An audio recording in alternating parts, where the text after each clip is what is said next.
We should be live. Hello, everyone. Welcome to the Financial Aid webinar at the Michener Institute, titled Budgeting OSAP Funds, General Bursary Scholarships and Awards. This webinar is being recorded, and this recording will be available to you after we end for the day to review.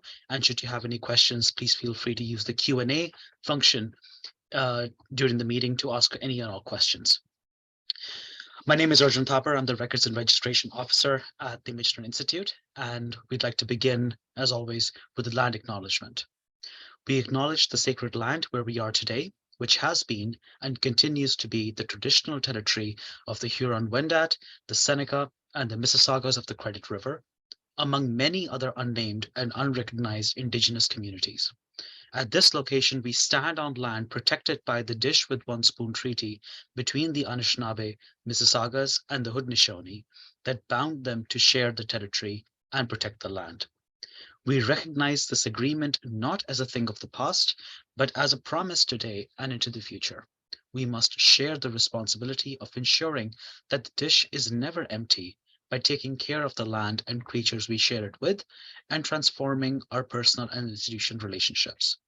This meeting place is still home to many Indigenous peoples across Turtle Island, and we are grateful to have the opportunity to work and learn on this land.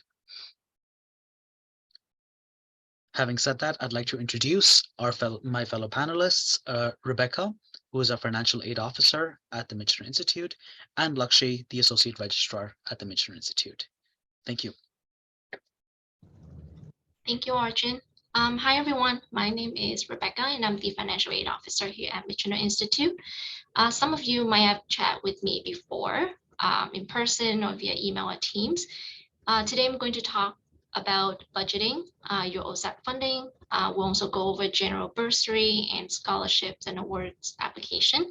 If you have any questions, please feel free to put them in the Q&A, and we will answer them at the end of the presentation.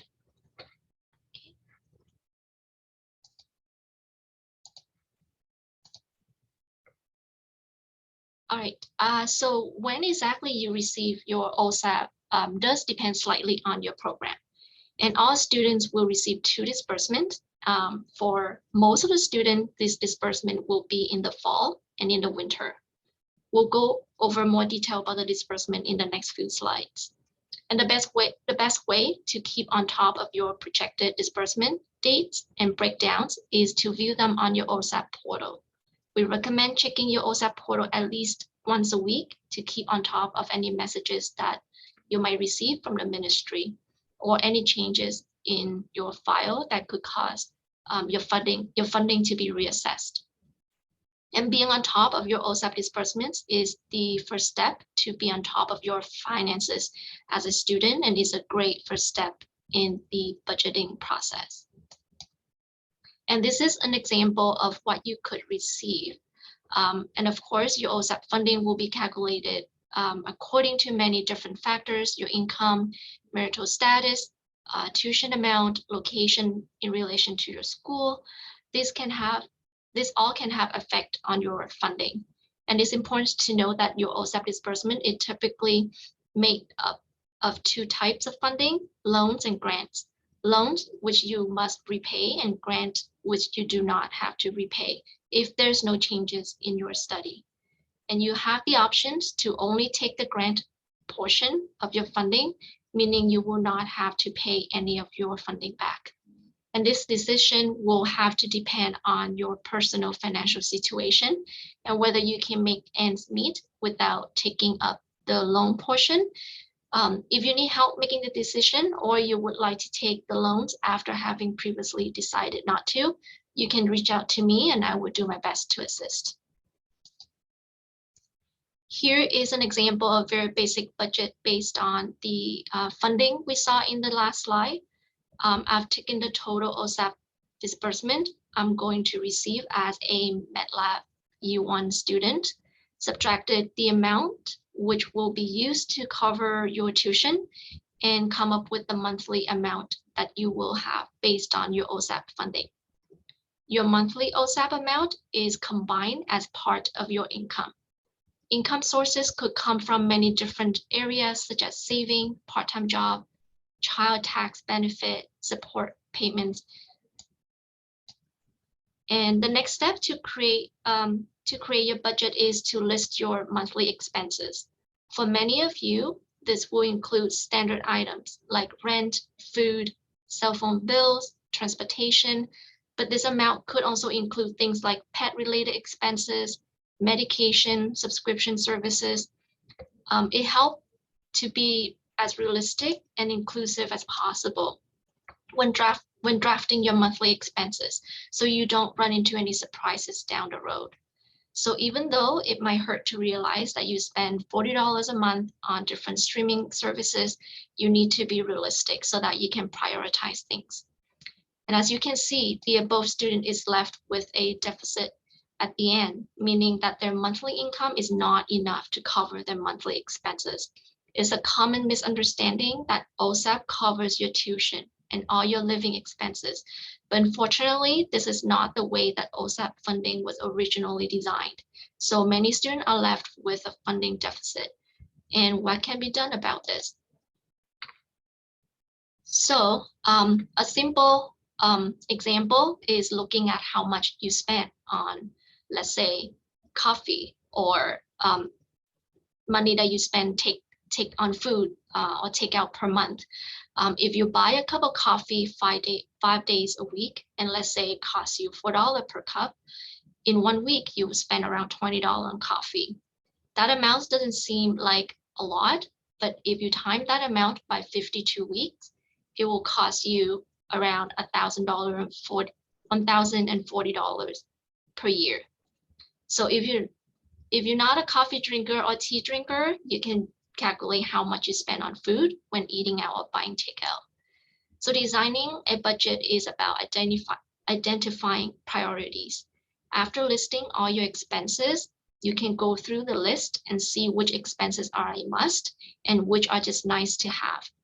Maybe you bring coffee or make your own lunch instead of buying out, and treat yourself to a nice latte at the end of the week. Or maybe you don't need to have all different subscriptions like Netflix, Apple TV, or Disney Plus.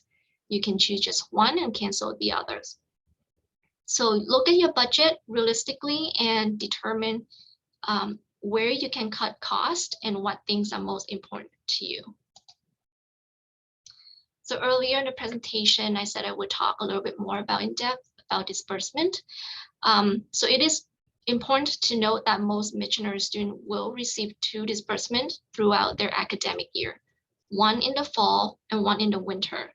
However, some students that are in MedLab Year 3, Genetic Year 2, or Cytology Year 2 will receive their disbursement in September and November.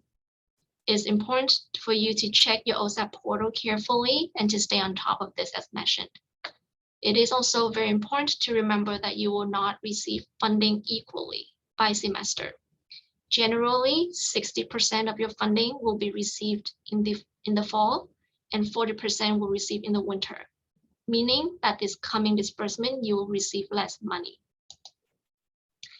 Summer OSAP is confusing for students every year at Michener, so I just want to note this for your reference going forward. Even if you have a summer semester, you will only receive 2 disbursements. Your OSAP is assessed for the entire academic year, 11 months for students with summer semesters. So the amount that you are approved for is for the whole academic year. Additionally, your winter disbursement will be used to cover winter and summer tuition. So many students do not receive much OSAP into their account during this semester, if any at all. This is why it's very important to take a look at your OSAP portal and calculate how much you will be receiving. Sometimes it might seem like this. Some students might feel very relatable to the tweet when the second disbursement happens in January. But it really doesn't have to. If you take time to create a monthly budget, you can ensure that you get the most out of your OSAP funding.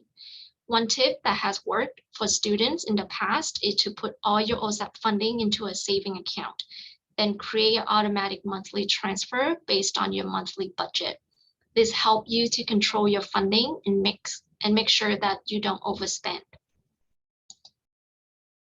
There are tools and resources available that can help you with budgeting your fund.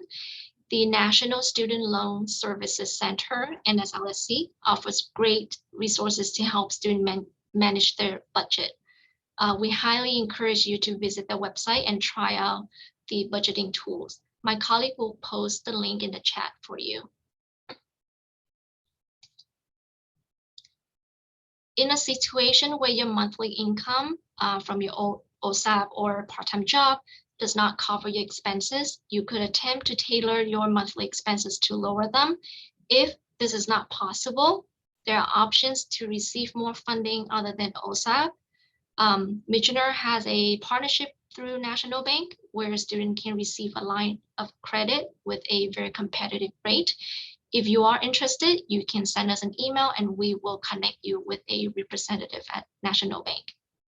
And one great program that we offer here at Michener is the General Bursary Program, which is awarded to students in financial need. And to be eligible for consideration, you must currently enroll in a full-time Michener program. You must be a Canadian citizen, permanent resident, or protected person, and you have accumulated government student financial debt and have exhausted all other financial aid opportunities. I want to clarify this last point here. If you choose not to apply for OSAP, you will not be eligible. Or if you choose to only accept the grant portion, you also will not be eligible for the bursary because you have not exhausted all financial assistance that are available to you. The current lifetime limit is $6,000 per student. Application is now open until January 31st, 2023. If you have not applied, we highly encourage you to do so. A link to the general bursary page will be posted in the chat. And when filling out your application, we highly recommend you to provide additional information on your current financial situation. This way, the reviewers will have a better understanding of your situation when assessing your application. This year, general bursary application is a rolling application. This means that we will assess applications as they are sent in, and you are only required to submit one application to apply for both fall and winter bursary. Summer general bursary application will be open closer to the summer.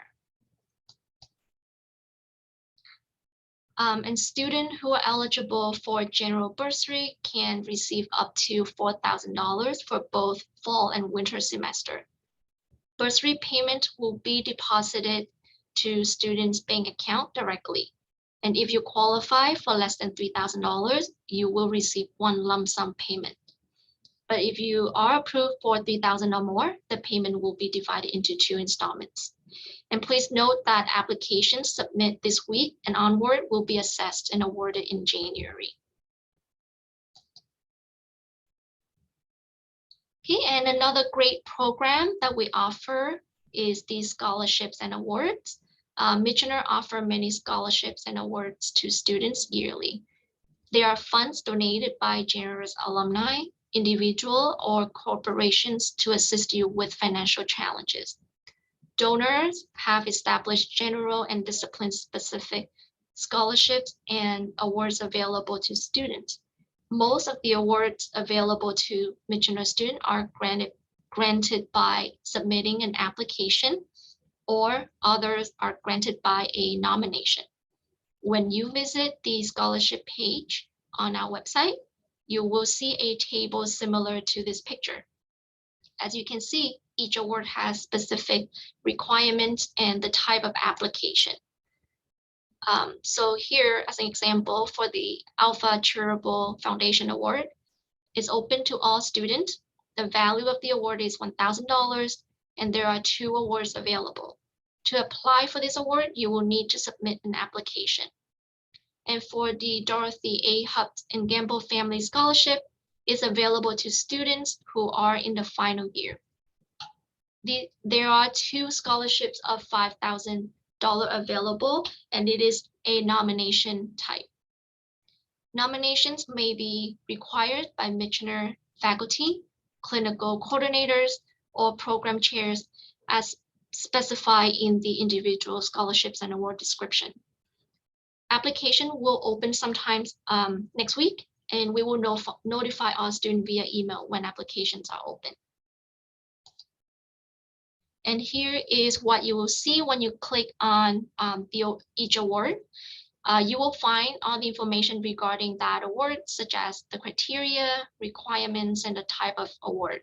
I'm gonna use the Brookfield LePage Scholarship as an example. As you can see here, this award is for radiation therapy students who completed their 2nd semester.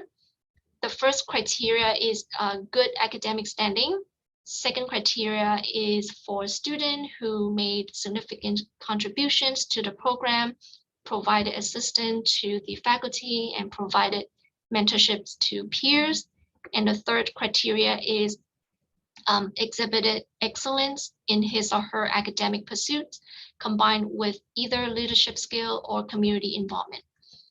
The minimum GPA is B+, and to apply for this scholarship, you will need to submit a 1-page written application and 2 confidential letters of reference on official letterhead from an academic, leadership, or a community resource. This is an example of a written application from a former student who was the winner of this award. We have permission from the student to share the essay in today's presentation, so I will show you a close-up of this essay in the next few slides. Okay, so the students started off with the name, the date, and the name of the award. We redacted some of this information just for privacy reason.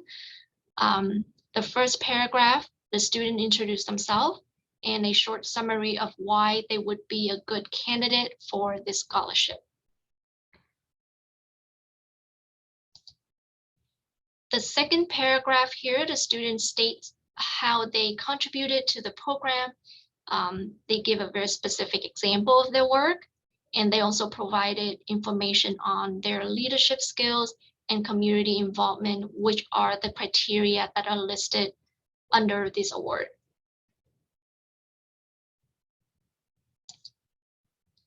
And the last paragraph, the student concluded the essay by providing the GPA score and how it meets the requirement in the first criteria, and also summarize their qualification for this scholarship.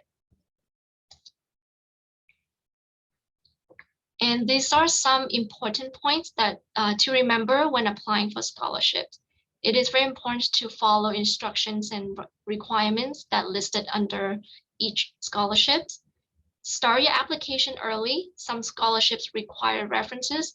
So if you start early, it will give yourself time to reach out to your references, and also your references also have enough time to work on your letter as well. Please submit a completed application.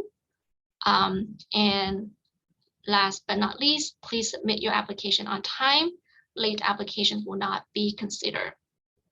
And please note that bursary and scholarships are considered as income. You are required to report to OSAP. You can do so by uploading a signed and dated letter to your OSAP portal. If you aren't able to do so, you can reach out to us and we will assist you. Now let's move on to the Q&A session. We didn't receive any question in Slido, so we're just gonna move on to the Q&A.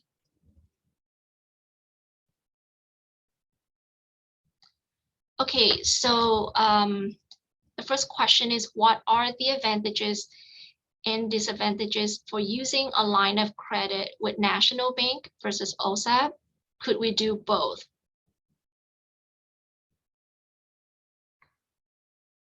Lakshmi, would you like to answer this question?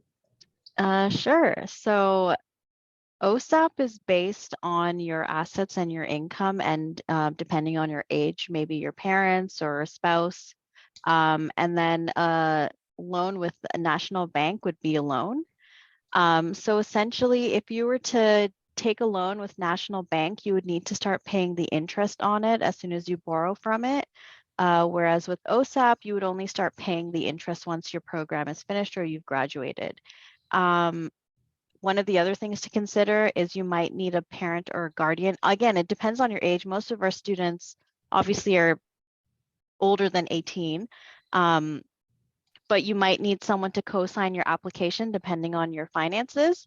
And usually for us, we do suggest students go with OSAP because I think it is easier. But if you were to go with the loan, obviously that's still a good option if you're out of OSAP funds or for whatever reason you're not eligible. And yes, you can technically get both, but you have to remember you're going to have to pay back both OSAP and the National Bank loan. So that's something to think of down the line in the future. Thank you, Lakshmi. Okay, the second question is, can MRS student apply for general bursary? Unfortunately, general bursary is only open to Michener student only, so Michener program, not the joint program, just because MRS student does not pay the bursary levy fee. That's why MRS students are not eligible, but you can definitely apply for scholarships and awards. And just to add to that, there are bursaries available from U of T that MRS students are eligible to, so check with the financial aid office there to see what opportunities are available bursary-wise.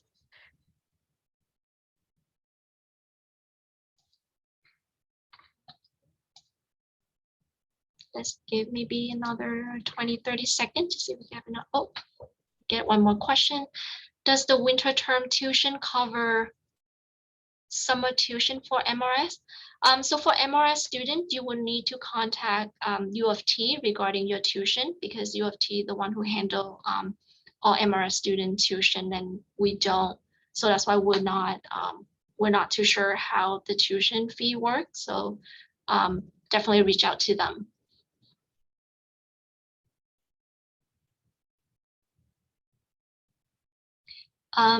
And the question is, if we get any scholarships or bursary for the winter semester, would we have to notify OSAP? Yes, you will need to notify OSAP because any so scholarships and bursary consider as an income, so you need to notify OSAP. How you do that is you can type out a letter, make sure you sign and date the letter, and you can upload it to your OSAP portal. If you're not sure how to do that, reach out to us. We can show you how, or we can forward the letter to the ministry on your behalf.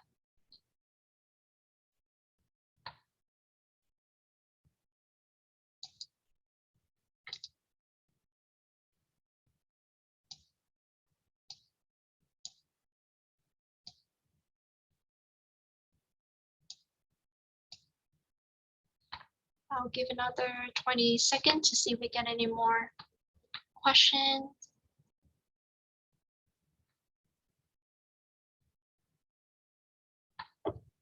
I just wanted to add as a side thing that if you're not sure about, if you have a question right now, or if you have a question that comes up later after this webinar, please feel free to reach us at regoffice@michener.ca. We're here to help you. We're here to provide as accurate as information as we can. And if we don't have the information, then we will point you in the right direction to help you find that information. So please don't hesitate to ask us a question, regardless of how simple or complex you think it is. I'll put the email for the Reg Office in the chat for everyone. But yeah, just wanted to mention that. We got one more question here. Approximately when are scholarship recipients notified of their awards? I think we will notify the recipient around, I would say, March. Am I correct, Lakshmi? Yeah, it should be around the end of March, early April. We're still working out when the actual award ceremony will take place, which will either be after exams or the beginning of May. but students would be notified well in advance of that. And you'll get like an email, you'll get the whole spiel with the congratulatory email and everything. Yeah, and I believe this year scholarship and award ceremony will be an in-person one, so that would be nice.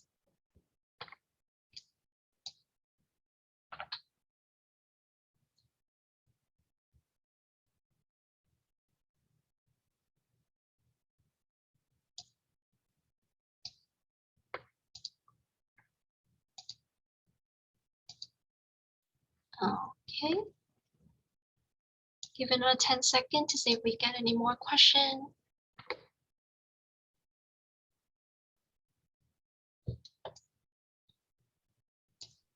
And as Rebecca said earlier, we do have over 50 awards. And there's program specific ones and more general ones that are open to everybody. So take a look at the link that Arjun had posted in the chat. And again, you have pretty much about close to 2 months to get everything prepared. Talk to your professors now if you need nominations, or after exams, study now. Talk to them after exams, just to start getting that prep work out of the way. So then you're not doing that mad rush at the end of January to try to get everything in. Yeah, and I think we're also in the process of updating the award. So you can definitely have a look at what we have right now, but we might have to do a little bit cleanup and update the award. But once that's done, we will notify all the students through email, so you will know when to you can start to apply. Yeah, let's see. I can repost the link. Have the links not been visible? I've been posting them in the chat. Let me know if you see it, or if you still haven't seen it, let us know.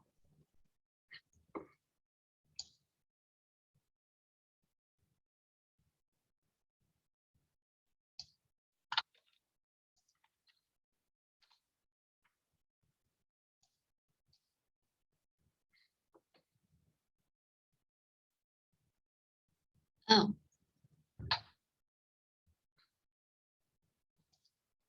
Is there any way to post? okay. I in think the- I know what happened. We could, when we send out the like the recording link, we could probably include all of the links that we mentioned. Mhm. I think we only sent it to the host and panelists. Okay, great. Apologies for that. So I have a question. We got a question here. From my understanding, the general bursary is due January 31st, but the scholarship deadlines have not yet been set, correct? Yes, that's correct. We still work out the details. So we will put everything in an email. When the applications are open, we will send it out to students through email, include the deadlines and all the important information. So yeah, so keep an eye out on the your Michener email. I think right now we're eyeing for the like January 31st as well, or early February for the scholarships and awards deadlines. Because it does take a while to actually assess and get all of the programs and reviewers to review it. So again, you should have up to close to 2 months to get all of your documentation and stuff ready for submission.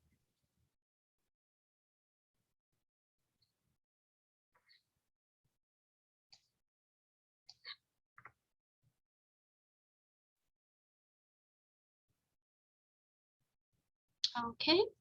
I don't see any other questions. So that will conclude today's presentation. If you have any questions about this presentation or throughout the semester, please do not hesitate to reach out to us at regoffice@michener.ca. And a recording of this webinar will be posted, I think, sometime next week on our event page. And thank you again so much for joining today's session. I know this is exam week, so we really appreciate you taking your time to attend. And we wish you best of luck with your exam and have a happy holiday. Bye, everyone.